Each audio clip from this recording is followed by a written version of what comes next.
Guys, मैं रुखसार हसन मैं रहमतुल्लाह। आप देख रहे हैं world real reaction YouTube channel. अगर आपको हमारी वीडियो अच्छी लगे चैनल को ज़्यादा से ज़्यादा लाइक शेयर कर दें। तो चलते हैं आज की वीडियो की। वीडियो है लोग साहब की और डीवी कुमार की कोई कन्वर्सेशन हो रही है। टॉपिक है डिफेंस स्ट्रक्टिव वाली वीडियो है, क्या यूरोपीय यूनियन में टर्की का खेल खत्म। तो देखते हैं पहले वीडियो, फिर देते हैं इस पर रिएक्शन।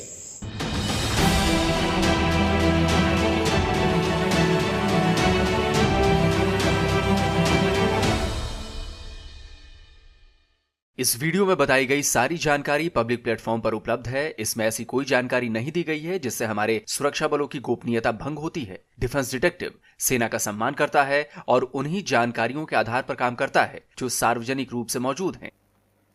नमस्कार दोस्तों, डिफेंस डिटेक्टिव पर आप सभी का स्वागत है। और दिविक भाई हमारे साथ एक बार फिर से जुड़ गए हैं। तो दिविक भाई से आज बहुत एक इंपॉर्टेंट मुद्दे पर चर्चा की जानी है। तो हमेशा की तरह मुझे लग रहा है कि दिविक भाई के पास भी इस बार बहुत सारी इंफॉर्मेशन होगी इस मुद्दे पर देने के लिए। बहुत बहुत स्वागत है दिविक भाई आपका। शुक्रिया साहब ने बुलाने के लिए, थैंक यू। दिविक भाई, बात हम आज टर्की की करने वाले।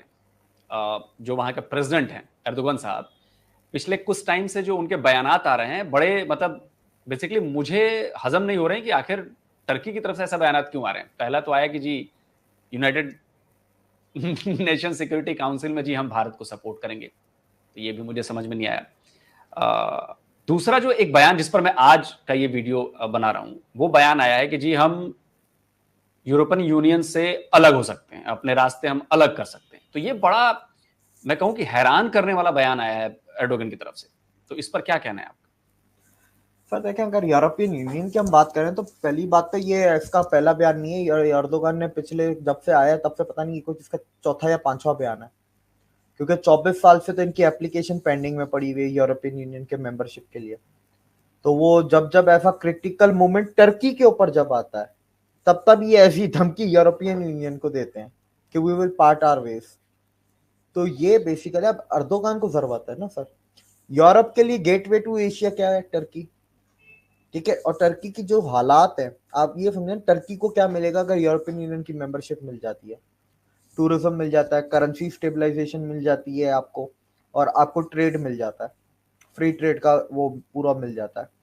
अब मेरे को तो मैं तो पहले ये नहीं समझ में आता कि how does Turkey qualify for European union, क्योंकि टर्की पूरा एशिया में, इस्तानबुल भी आधा इस्तानबुल भी पूरा नहीं, छोटा आधा इस्तानबुल आपका बिल्कुल। यूरोप में। तो मेरे को तो यही चीज समझ में नहीं आती। प्लस देखें, यूरोपियन यूनियन कभी भी नहीं लेगा टर्की को, स्पेशली अंडर एर्दोगन तो बिल्कुल भी नहीं लेने वाला, क्योंकि आपके वैल्यूज ही मैच नहीं करती। भाई देखो, यूरोपियन यूनियन में जितनी भी कंट्रीज हैं सबके अपने कल्चर्स और ट्रेडिशंस और बाय द वे अलग है, लैंग्वेजेस भी अलग हैं उनकी, हिस्ट्री भी कुछ इतनी खास नहीं रही है। काफी मुल्क तो खानदानी दुश्मन भी रहे हैं हिस्ट्री में अगर जाए तो, पर एटलीस्ट एक कॉमन वैल्यूज या मोरालिटी जो एथिक्स होते हैं वो सबके सेम है, कोड ऑफ कंडक्ट के। टर्की का बिल्कुल ही उल्टा है, आईएसआईएस से ये डील कर रहे हैं। इस एर्दोगन के खुद के बेटे, ये तो यूरोपियन यूनियन ने क्लेम हुआ था, यूरोपियन यूनियन की पार्लियामेंट में आया कि एर्दोगन के बेटे आईएसआईएस से तेल लेके हमें यूरोप वालों को बेच रहे हैं, और वही आईएसआईएस यूरोपियन जर्नलिस्ट को मार रहा है। तो अच्छा, अब ये हुआ कि जब पहले इंडिया में तो बड़ी मीठी मीठी बातें की, वो सर मीठा मीठा था, लेकिन जब वो टर्की पहुंचा तो वहां की सोशल मीडिया पे, अच्छा मीडिया वहां की कंट्रोल है, सोशल मीडिया पे लोगों ने सवाल उठाना शुरू कर दिए, वहां के थिंक टैंक्स ने सवाल उठाना शुरू किए, तो वहां के लोगों ने, जो यूनिवर्सिटी में प्रोफेसर और दूसरे जो इंटेलेक्चुअल्स, उन्होंने सवाल उठाना शुरू किए सोशल मीडिया पे। उसके बाद फिर एर्दोगन भी एक्टिव हो गया, फिर बोलता है कि नहीं, ये टर्की के बगैर तो पॉसिबल ही नहीं है कि कॉरिडोर सक्सेसफुल हो जाए, और ये साजिश की जाए। एक तो साजिश कॉमन है, ठीक है, इनमें तो साजिश की जा रही है, और फिर आज ये यूरोपियन यूनियन का आ जाता है। अच्छा, आप ये भी देखें कि कल जॉर्जिया मेलोनी का भी आया बयान कि we will take unilaterally and extraordinary action against illegal immigrants if European Union doesn't deploy naval blockade in Mediterranean Sea. Turkey is also one of those countries. Naval blockade लगेगा तो Turkey की भी तो वाट लगेगी, टर्की से भी तो लोग जाते हैं। तो ये पूरी गेम है जिसमें टर्की आके फंस गया है, और इसमें देखें कुछ नहीं है, वो पड़ता हुआ वो होता है ना कि बुझता हुआ दिया ज्यादा रोशनी देता है, तो ये बुझता हुआ एर्दोगन ज्यादा ही कुछ बोल रहा है। आप सोशल मीडिया कई- उठाएं टर्की की, Turkish people, young people, youth is not happy with Erdogan. आप सर्वे उठा लें पीयू रिसर्च का, अच्छा मैं नाम भी ले लूं क्योंकि Pew research is the only credible survey, ठीक है, ऑन विच आई ट्रस्ट। तो आप पीयू रिसर्च का सर्वे उठा लें, वहां की youth doesn't believe in Erdogan. उनको ये इलेक्शंस भी रिग लगते हैं मई वाले, जो कि हुए भी, ट्विटर पे वीडियोस भी आ गई थी कि किस तरह अर्दोगन के ऊपर ही ठप्पे लग रहे हैं बारी बारी।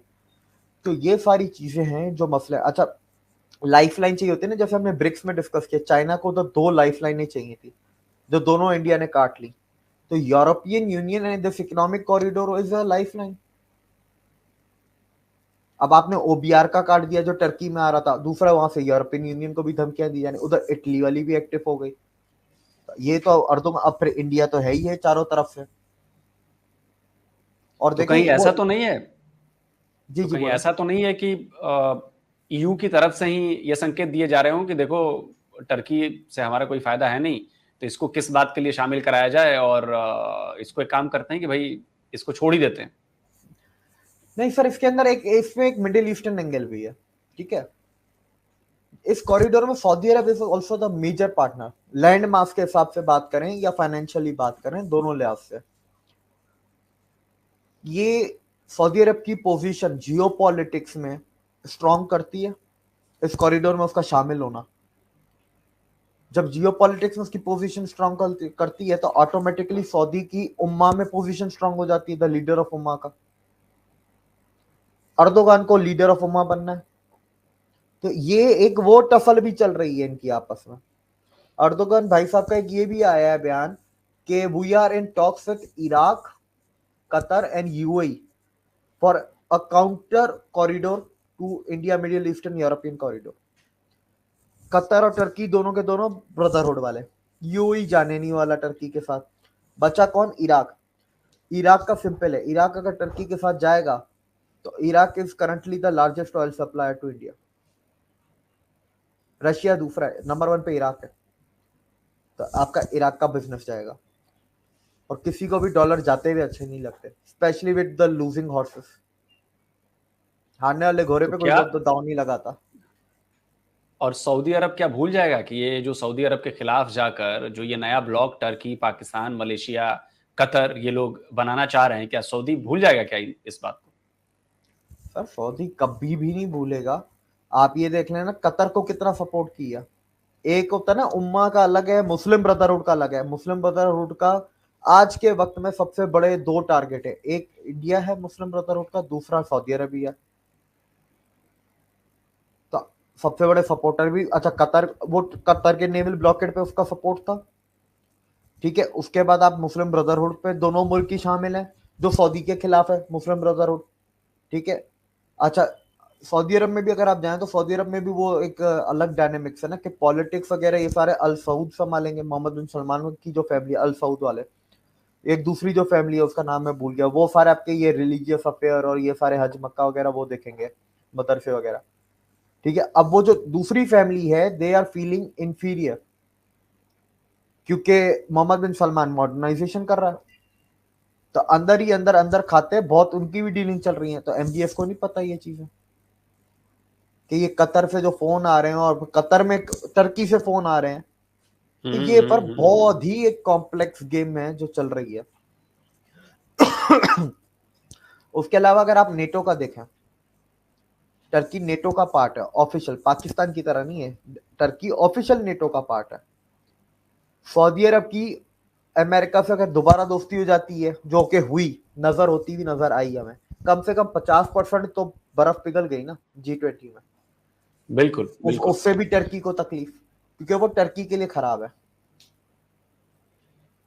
सऊदी अरब और अमेरिका के रिश्ते अच्छे होना ये टर्की के लिए खराब है। तो टर्की एक तरफ से नहीं फंसा है, वो यूरोपियन यूनियन से फंसा, इकोनॉमिकली फंसा, वो चक्रव्यूह में भी फंसा है, आर्मेनिया, ग्रीस, इजराइल, साइप्रस वाले में, वो कॉरिडोर में भी फंसा है, वो मुस्लिम उम्मा की लीडरशिप में भी फंसा है, वो मुस्लिम ब्रदरहुड में भी फंसा है, वो अपने FATF करेंसी। बहुत अच्छा, सबसे बड़ा मसला अगर किसी भी मुल्क में होता है, एनी कंट्री, वो होता है कि जब आपके खुद के लोग आपके खिलाफ हो जाते हैं, जो कि टर्की में उसकी 82% यूथ हो चुकी है। बाय द वे यूथ की बात कर रहा हूँ, ये यूथ का जो पैरामीटर है 18 से 35 है साल। अच्छा, आपने इकोनॉमी की बात करी दी है तो मैं इकोनॉमी पे ही आ जाता हूँ। ये हम सबको पता है कि टर्की की इकोनॉमी जो है वो बेहद खराब बुरे स्टेट से गुजर रही है। और अगर एर्दोगन साहब जिस तरह से बयान दे रहे हैं, जिस तरह से एक तरह से कहूँ कि थ्रेट कर रहे हैं चीज़ों को कि हम इस कॉरिडोर का भी विरोध करेंगे, हम ईयू से अलग हो जाएंगे, ऐसा हो जाएंगे, क्या एज ए लीडर जब आपको पता है कि आपकी इकोनॉमी शेक कर रही है, तो इस तरह के बयान देना, इस तरह के धमकी भरे बयान देना, क्या एज ए लीडर उनकी विश्वसनीयता घटेगी नहीं क्या टर्की में या वर्ल्ड फोरम पे? देखिए, विश्वसनीयता आप कह रहे हैं, मैं तो कुर्सी की बात कर रहा हूँ, क्योंकि हिस्ट्री बताती है कि जब लीडर्स मुश्किल के वक्त में झुकने के बजाय कुछ ज्यादा चौड़े होते हैं ना, तो वो फिर एक ही बार में गिरते हैं, और वो फिर हमेशा के लिए गिरते हैं, उनका दोबारा वापस आने का भी स्कोप नहीं होता। और यही सिमिलर स्टाइल आपको थोड़ा ही पार मिल जाएगा चाइना में, शी जिनपिंग का, उसकी भी यही हरकतें हैं, अर्दोगान की भी यही हरकतें हैं। एंड चाइना का तो अब ऑफिशियल हो चुका है, पहले तो लोग बोलते थे कंस्पायरेसी थ्योरीज, अब तो ऑफिशियल हो चुका है कि भाई वो डूब रहा है चाइना। अब तो वो चाइना की खुद की खबर आ रही है। तो ये जो, अच्छा, ये आपके और भी बहुत सक्सेसफुल मुल्कों में हुआ है, ठीक है, इंडिया बताइए, में देख लें, चाइना के 2 मिनिस्टर गायब हो गए, उनमें एक डिफेंस मिनिस्टर। 2 मिनिस्टर गायब हो गए। वो रॉकेट कमांड फोर्स का जो वो कमांडर था, जो कोर जी कमांडर, हाँ, वो गायब हो गया वो आपका। गायब हो चुका। रेडिएशन फैल चुकी है पूरे चाइना में, पता नहीं क्या करते हैं, मेरे को समझ में नहीं आता चाइनीज। अरे चलिए, उस पर समझ कभी रहे और हैं? चर्चा करेंगे। आप एर्दोगन पे वापस आइए आप। नहीं, अर्दोगन देखें जाएगा, क्योंकि एक तो पहली बात तो एज उसकी बहुत, ठीक है, ज्यादा हो गई है, पहली चीज। दूसरी चीज, जितने भी टर्की का जो बेड़ा गर्क किया जब से ही आया, एक टर्की रोल मॉडल हुआ करता था एशिया में, ठीक है, फॉर मुस्लिम कंट्रीज। आज वो उस रोल मॉडल को तो छोड़े, वो आज कोई इधर जाना पसंद नहीं कर रहा, ठीक है। आपने इकोनॉमी खत्म की, आपने वहां की वैल्यूज एंड कल्चर को भी खत्म किया, टर्किश कल्चर को भी। उसके बाद आप हर अपने ही एलाई से पंगे ले रहे हो। दुश्मन एक तो होता है दुश्मन, चलो ठीक है, आप अपने एलाई से पंगे क्यों ले रहे हो? अमेरिका से, यूरोपियन यूनियन से, या सऊदी से। अर्दोगान से पहले तो सऊदी और टर्की के बीच में कोई इशू नहीं था। हाँ, एक हिस्टोरिकल एक वो तनाव था, लेकिन कुछ करंट अफेयर्स पे कोई इशू नहीं था उनका। करंट अफेयर्स पे वो लोग ओके थे। आप टेररिज्म में भी आ गए, मुस्लिम ब्रदरहुड में भी आप आ जाते हो, ठीक है यार। मैं सिंपल सी एक बात करता हूँ, कितना टाइम लगेगा अमेरिका को, जिसकी तो आदत, हिस्ट्री, काम धंधा ही यही है कि टेररिस्ट ग्रुप्स को बनाना, कितना टाइम लगेगा कुर्दों को वेपन्स पहुंचाना? गाजी अंतब का अगर बॉर्डर खोल दे अभी अमेरिका, जो कि बाय द वे ये भी एक लोगों का है, गाजी अंतब का जो बॉर्डर है वो अमेरिकन कंट्रोल में है। अमेरिका गाजी अंतब का कल बॉर्डर खोल दे, ये तो टर्की की तो खत्म, टर्की की लंका लग गई। तो ये लोगों को समझना चाहिए कि ये क्या कर रहे हैं, और फिर चारों तरफ से फंसे हुए हैं। वही बात है ना पाकिस्तान वाला, आपने सारे नेबरहुड से दुश्मनियां ली हुई, किस तरह प्रॉस्पर करेगा, किस तरह उठेगा, और कब तक चलेगा? इकोनॉमी, एफएटीएफ, आपकी पॉलिटिकल, डिप्लोमेसी, फ्रेंडशिप, फिर कुदरती आपके ऊपर अर्थक्वेक भी आ गया, ये सोने पे सुहागा अलग है, ठीक है। अर्थक्वेक की वजह से लोग और मजीद नफरत करने लगे अर्दोगान से, क्योंकि उस अर्थक्वेक में मोस्टली जो बिल्डिंग्स गिरी हैं वो कुछ चुनिंदा बिल्डर्स की हैं। वो बिल्डर जो हैं वो बेसिकली अर्दोगन के फाइनेंसर हैं या मिनिस्टर हैं। तो और इसको वो एक लेके मुझे अलग, लगता है कि सोशल मीडिया पर भी और टर्की के कुछ अखबारों ने, कुछ मीडिया हाउसेस ने बड़ी जबरदस्त रिपोर्टिंग भी की थी कि भाई ये बिल्डिंग तो बिल्कुल, मतलब एक तरह से इसकी सारी जिम्मेदारी एर्दोगन की है। सर वो कुछ बिल्डर एयरपोर्ट से जा रहे थे, भाग रहे थे अंतालिया के, तो अंतालिया, हाँ अंतालिया का था कि पता नहीं इस्तांबुल का था, तो उस एयरपोर्ट पे टर्किश लोगों ने उनको पहचान के उधर ही मारना शुरू कर दिया एयरपोर्ट पे। ये वीडियो भी आई थी अर्थक्वेक के बिल्कुल, मतलब कोई अभी अर्थक्वेक को आए 6-7 दिन ही हुए थे, ठीक है। आप अपना हर, अच्छा फिर आप इलीगल वो घुसा रहे हो, मतलब कोई बुरा काम आपने छोड़ा नहीं है, हर चीज से हाँ, ही तो आप फंसे थे। ग्रीस भी, आपको याद होगा देव भाई, ग्रीस भी आरोप यही लगाता है कि टर्की की तरफ से ही पाकिस्तानियों को जितना घुसाते हैं वो टर्की की तरफ से घुसाते हैं ग्रीस में।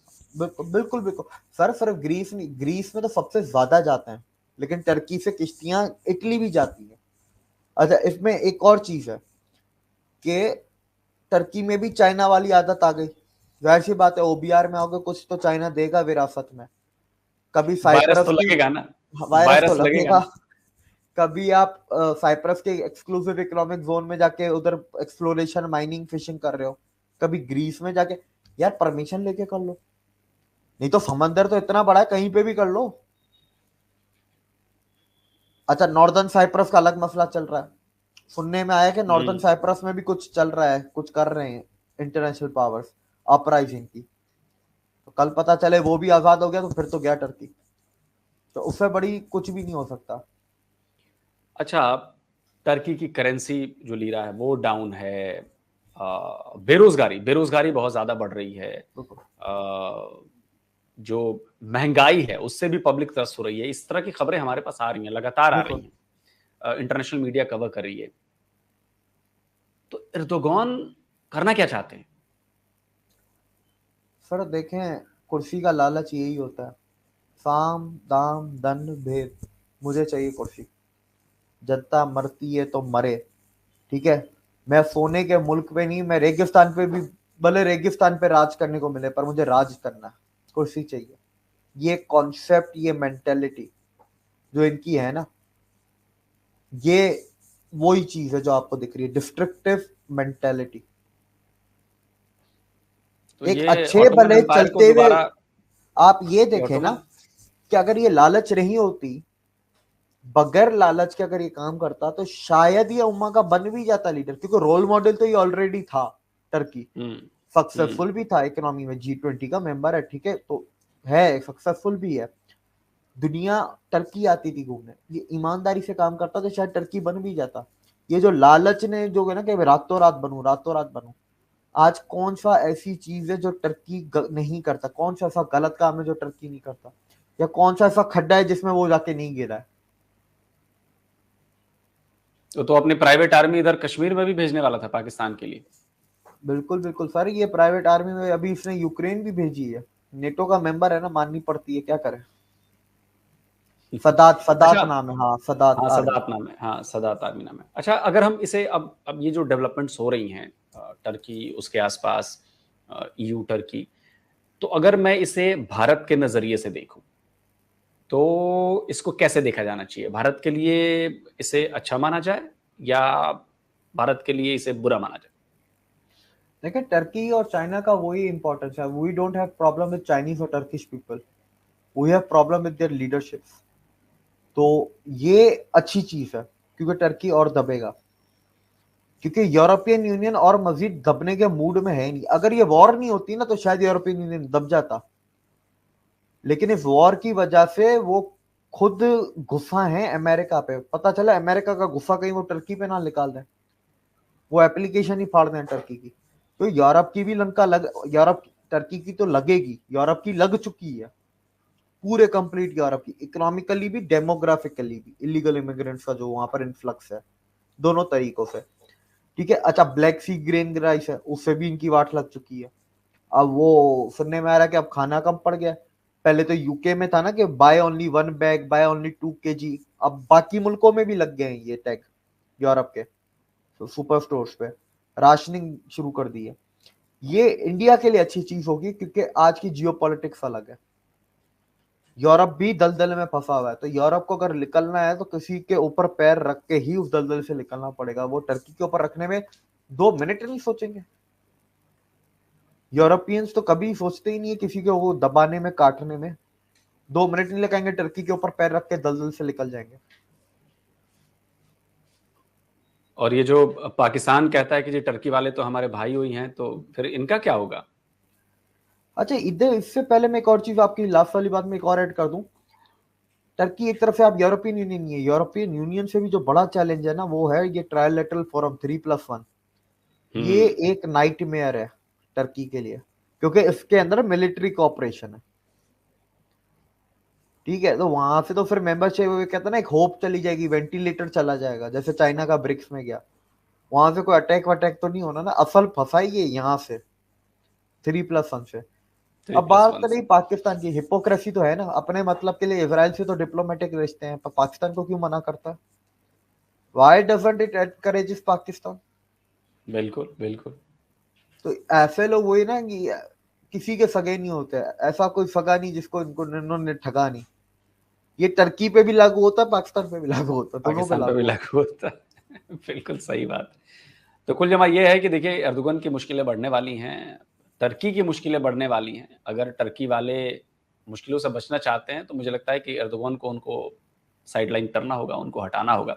बहुत बहुत शुक्रिया दिविक भाई कि आपने टाइम निकाला और इस पूरे सिनेरियो को इतने अच्छे ढंग से आपने समझाया। बहुत बहुत शुक्रिया। शुक्रिया, थैंक यू। होगी खत्म। ये असल मुद्दा सारा था टर्की का, इतना कोई इंटरेस्टिंग नहीं था। खैर अब आ गया इसको, को भी सारी बात है, हमारा इस्लामिक भाई मुल्क है ना, है ना, बिल्कुल भाई भाई नाम तो ये भाई पे रह गए, हकीकत में नहीं, मुस्लिम भाई भाई हाँ मानते हो ना? मानते हैं। अच्छा, क्या हैं भी सच में? नहीं सच में तो नहीं है, सिर्फ वैसे ही नाम के ही हैं, रह गए। उस टर्की जो कभी पाकिस्तान के हक में मतलब ये बयान दिया करता था, मतलब उसके बारे में, कश्मीर के बारे में, आज वही टर्की अपने मफाद के लिए इंडिया के हक में बयान दे रहा है कि हम जो है ना इंडिया को सपोर्ट करेंगे, बैक करेंगे, बल्कि खुशी होगी हमें कि अगर इंडिया यूएनएससी का यानी कि यूरोपियन का सिक्योरिटी काउंसिल का परमानेंट मेंबर बनता है। सोचो कि दुनिया किस तरह रंग बदल रही है। और टर्की जो है तकरीबन थोड़ा सा हिस्सा यूरोप में, समझ 20 भी नहीं, 10 से 20% होगा आई थिंक, लेकिन ज़्यादा हिस्सा जो है वो एशिया में।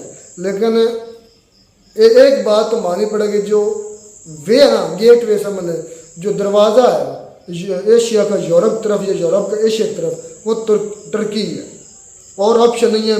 बाकी बहरी रास्ता है वो तो है ही है, लेकिन सबसे अहम जो रास्ता वो टर्की है।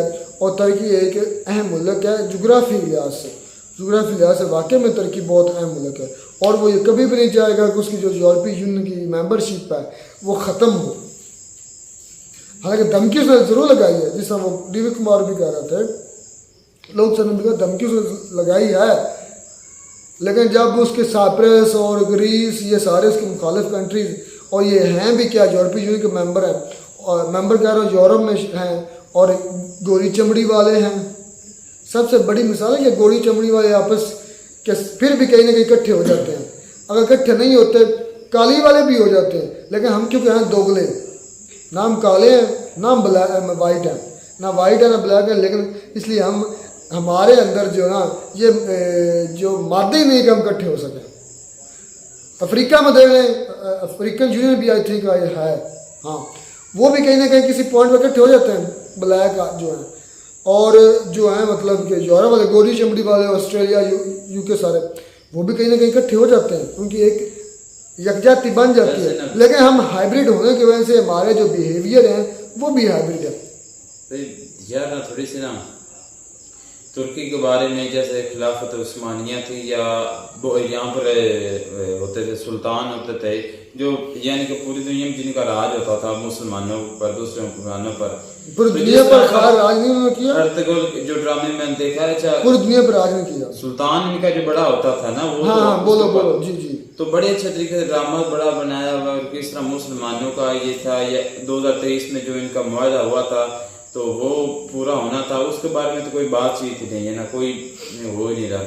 तो जिस तरह पाकिस्तान का था, ये इसने बयानबाजी की हुई है, इसको फिर भी थोड़ी सी इंडिया के बारे में, इंडिया नहीं दिया सका कुछ, इंडिया के साथ जो है ना, इंडिया का साथ देते, मैं साथ नहीं कहता, मैं उसकी बात कह रहा हूँ कि उसने बात से अपनी देखेंगे कैसे मुकर क्या झूठ बोल रहा है, मुकर क्या बात झूठ क्या सर, पहले वो कैसे बयानबाजी करता था, अब बाजी देखिए किस तरह उसने पलट दी है अपने मफाद की खातिर। कंट्रीज जो है ना इंडिया को समझ रहा है। तुर्की जब ज़ल्ज़ला आया, हम क्या ले गए, आम लेने, आम नहीं हाँ ऐसी कहा था हमारे शबाश, आम लेने मीठे हैं, आम लेने, हम आम देने गए थे, और इंडिया ने हम बहुत ज़्यादा सपोर्ट किया। जब तुर्की में ज़ल्ज़ला आया था ना, यकीन करें टॉप के 3 कंट्रीज में, और सबसे पहले यानी कि एंड के कंट्रीज में शामिल, सबसे पहले कंट्री में शामिल था इंडिया, और सबसे ज़्यादा एड देने वाला, एड समझ या उनको एक किस्म की हमदर्दी देने वाला इंडिया था।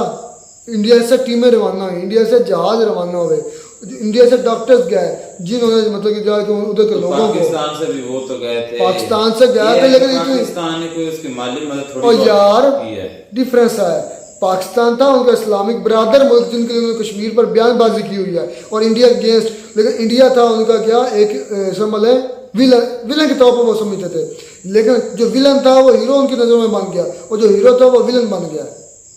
सिर्फ किस वजह से?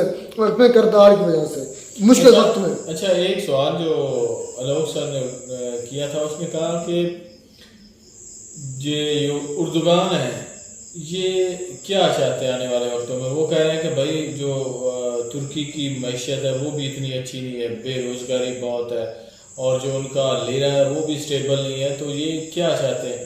तो उस भाई ने आगे इससे बड़ा, मैं कहता हूँ बड़ा अच्छा जवाब दिया, जो कि मैं कहता हूँ कि बहुत मुमालिक के जो है ना हुक्मरान या कह रहे हैं सियासी लीडर जो है उन पे बहुत फिट बैठता है, और हमारे मुल्क में भी जो सियासी लीडर हैं या हुक्मरान हैं उन पे भी बड़ा फिट बैठता है। वो कहते हैं कि भाई मुल्क चाहे रेगिस्तान ही क्यों ना, उजाड़ ही क्यों ना हो, लेकिन जो कुर्सी का नशा है ना वो इनके लिए सब कुछ होता है। कि वो कहते हैं कि हम राज करें, आगे जो अवाम है चाहे वो जलील हो मरे जो भी करे इनको हम हुक्मरान, और ये हकीकत है, बहुत ज्यादा बड़ी हकीकत। मैं कहता हूँ कि हमें हमारे मुल्क में जो हालात हैं उसको देख के मैं ये समझता हूँ कि ये वाकई एक अटल हकीकत है जो उस भाई ने बयान किया।